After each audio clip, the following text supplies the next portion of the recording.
Good evening, and my most cordial, heartfelt, respectful, and sincere greetings to all of you. Here in our country, it is just past midnight, which means it is already January the 24th of the current Gregorian year 2024. Although my greetings are both heartfelt and sincere, yet they're also mingled with deep sadness and also despair. Sadness because people are dying and suffering. Despair because I failed to convince my fellow global citizens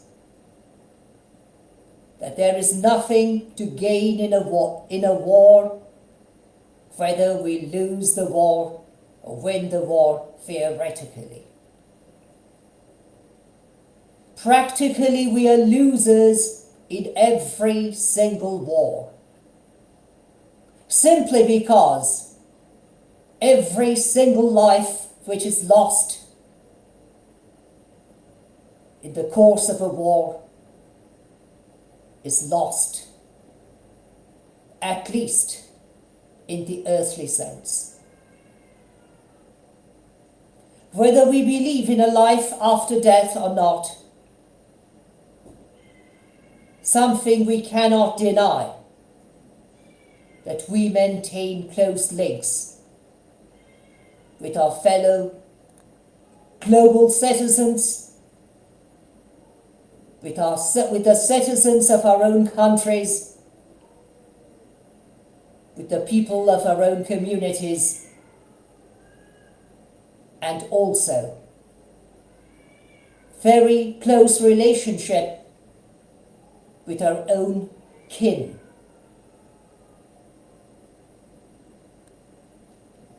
Every single life that is lost is heartbreaking for the dear ones. At this stage, I am also obliged to render and tender my sincere apologies for the noise coming from the background made by my loving cats.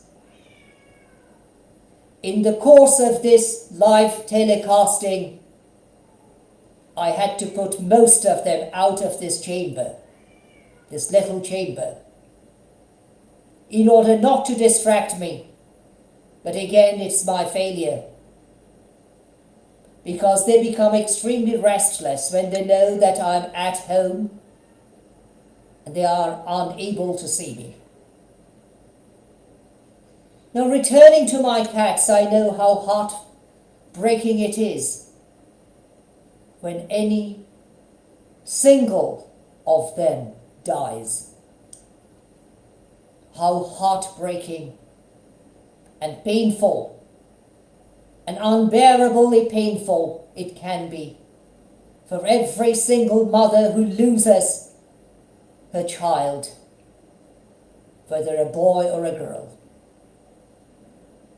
a child or a baby. How painful it is for every single spouse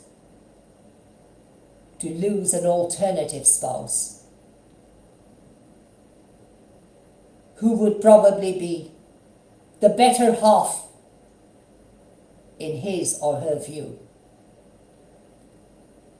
How painful it is for every single person, whether a baby, a child, a boy, a girl, a man or a woman, to lose his or her mother, knowing that even if or she called upon that person there would be no answer, no response whatsoever.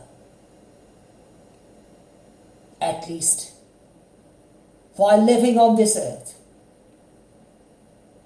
The recent casualty suffered by the defense forces of the State of Israel is tragic enough, notwithstanding the pain suffered by the people of Judea and Samaria, also called Gaza.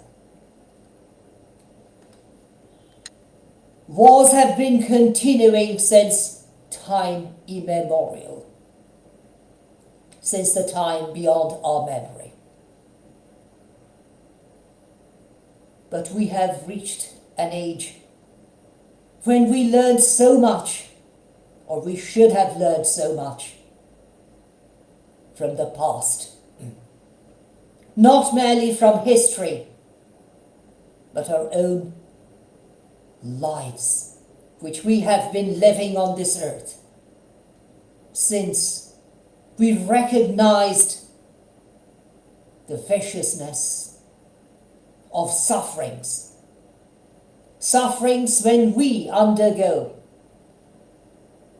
should we also not anticipate the pains suffered by our fellow global citizens?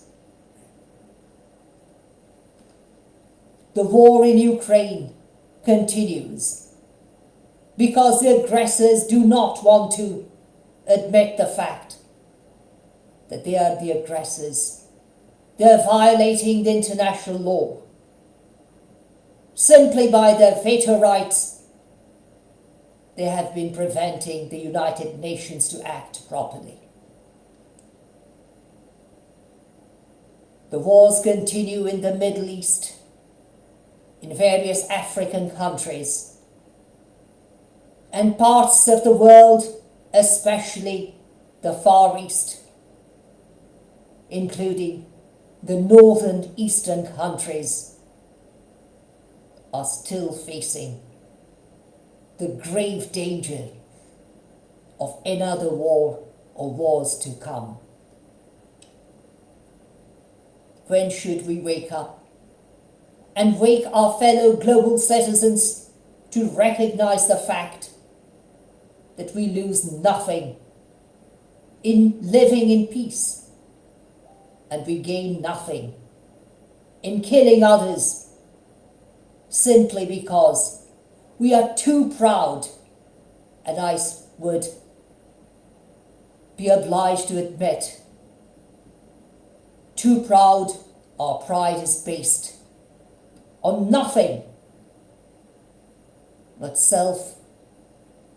falsified self-estimation. It is time for us to recognize the fact that we can gain much greater wealth. We can gain much greater honor and respect. We can gain much greater affection and love by living in peace. I do not support terrorism. On the contrary, I condemn terrorism at my loudest voice. I condemn terrorism with the strongest words which cross my mind. I do not support any kind of injustice. On the contrary, I condemn injustice. But we can live befitting natural justice and equity if we endeavor to do so. But we need to unite and remember the fact that we can gain much more by peaceful means, by diplomatic means, by means based upon natural justice and equity. Many years ago, when I was only about 10 years of age, I came to embrace the Jewish Christian faith, having seen the film Ben-Hur, played inter alia by Charlton Heston. But I remember well some of the dialogues. One of them, or perhaps some of them, was a word between the characters played by the certain Roman officer, Sextus, I believe was his name, conversing with Messala, the tribune.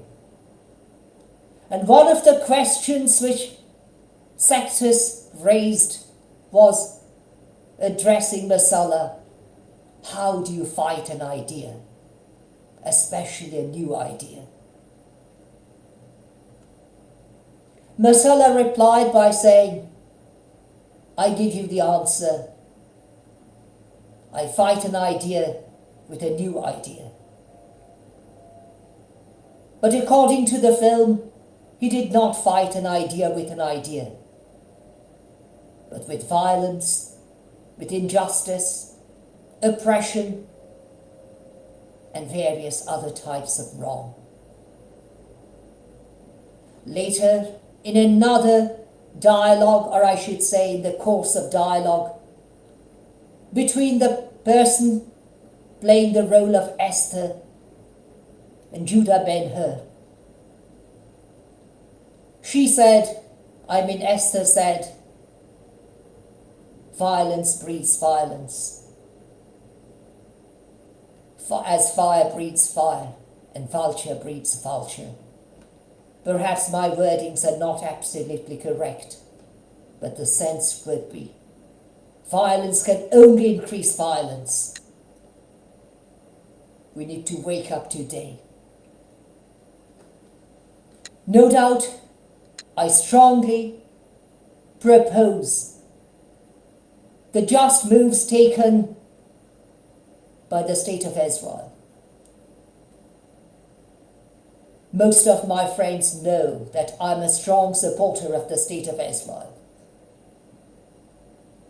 But my greater loyalty lies towards my Creator, the same Creator whom Abraham, or Abraham in English, Isaac or Isaac in English,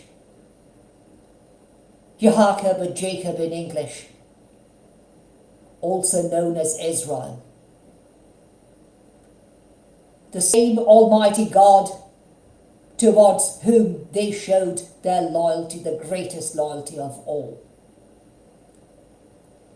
And according to his commandments, the commandments of God the Almighty, we should not forget what he said: fathers should not die for the sins of their children, nor the children for the sins of their fathers.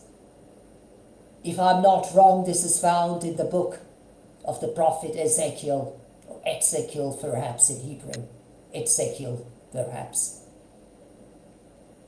Likewise in the book of the prophet Isaiah, currently known as chapter 6, Isaiah 61.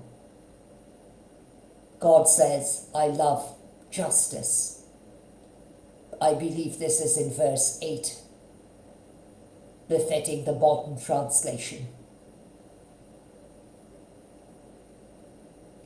If God the Almighty shows his generosity, his kindness, befitting natural justice and equity, should we not do the same? In the very first book of the Torah, known as the book of Genesis, we see Abraham taking upon himself the liberty by cross-examining God the Almighty in reference to the places known as Sodom and Gomorrah in English. He questions God the Almighty, no doubt with all due respect and regards, and all due honour and sincerity. Whether God the Almighty would spare the places if 50 righteous were found, coming down to 45, 40, 30, 20, 10.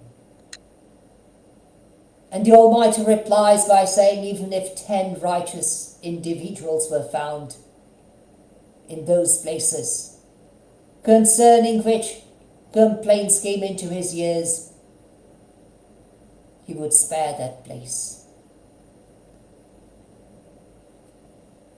Should we not consider the value of the lives of 10 righteous individuals found in the Judea and Samaria, also known as Gaza, in Ukraine, in those African countries which are at the brink of starvation? Should we not try to protect those young people whose futures may be doomed due to the loss of their parents, or even single of the parents? Should we not consider the losses suffered by those mothers who lose their children, but perhaps those children upon whom their livelihood depend? Should we not consider those little babies, and perhaps even the unborn ones, who will never recognize their fathers because they die in wars?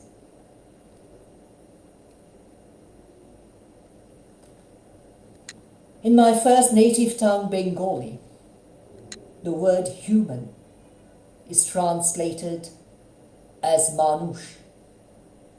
Fusion of two nouns. One is man, which means dignity. The other is hus, or hush in Bengali, meaning being aware of what is going on around us, or simply awareness. If we lose the second one, awareness, then where lies our dignity? True dignity does not lie in killing others, but in protecting the weak, the feeble. We are called upon today to answer this question, and perhaps some day before our own Creator. He created us human beings, the supreme of all the creation He ever created. Having created the man and the woman, Adam and Hava, or Adam and Eve, we see in the very same book known as the book of Genesis. And God saw it was very good. After repetition of good, this was seen, it was very good. And should we not try to protect that very good creation of His if we confess His name? This is a question I'm obliged to ask my own self, but also with all due dignity, respect, and sincerity. The very question I crave leave to raise upon the minds of my fellow global citizens, even the citizens of the State of Israel, the citizens of the Russian Federation, the citizens of the People's Republic of China, the citizens of the Islamic Republic of Iran, the citizens of North Korea. Thanking you in anticipation for your kind understanding and bidding you a solemn night. I remain at your service while remembering and recalling the indisputable fact that we are all created by the same Creator. And someday we need to answer before Him.